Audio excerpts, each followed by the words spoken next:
All right, so let's go ahead and talk about meaningful discussions, meaningful dialogues in class. So if I'm defining what a meaningful dialogue looks like in an English course, that usually means we are having some kind of in-class discussion, maybe a discussion board, but mostly in-class discussions that are tied intrinsically to a course learning outcome, right? What about you guys? I usually, if I'm going to do a meaningful dialogue type assignment, we have a lot of evidence based Mhm. type assignments that we do.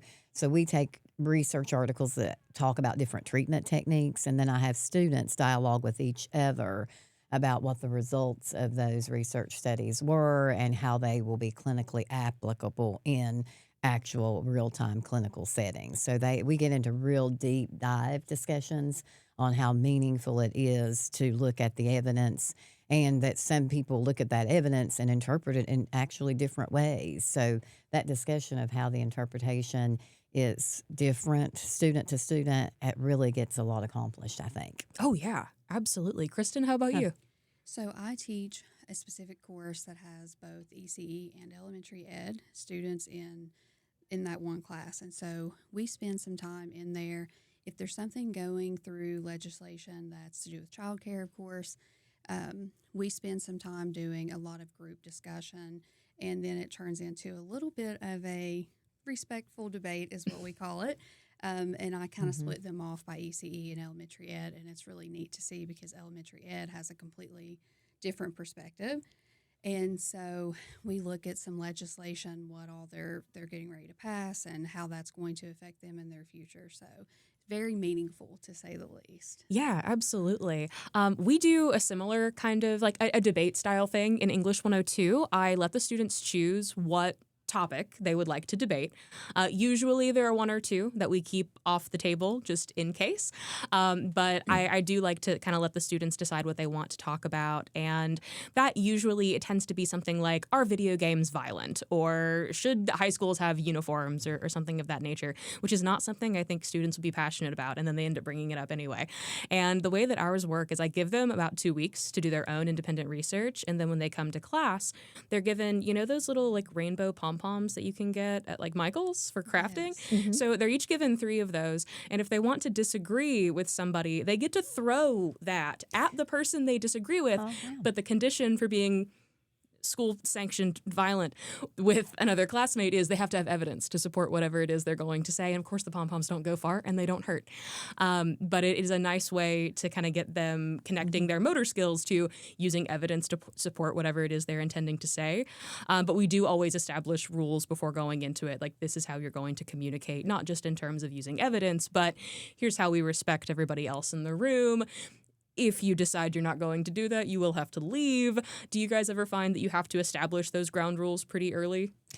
Yes, because I was going to talk a little bit about another type of assignment we do. It's with just general clinical case studies. So we hand out case studies to students in groups, and they get the same case study, and their challenge is to come up with a treatment plan for that case study based on the physical therapist's goals. So then afterwards, they get with another group and discuss how different their plan was, even though they got the same exact case study. It shows kind of how different the treatment techniques can actually be.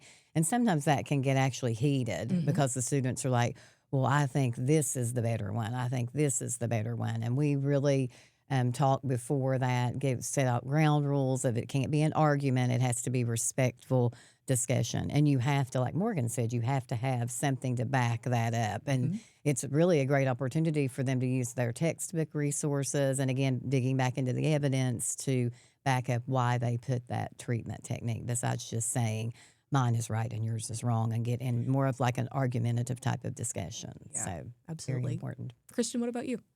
Very similar. We set a lot of kind of ground rules before we start. And the biggest thing, of course, is to be respectful. It's okay to disagree. Mhm. It's not okay to be disrespectful in, your delivery of how you feel.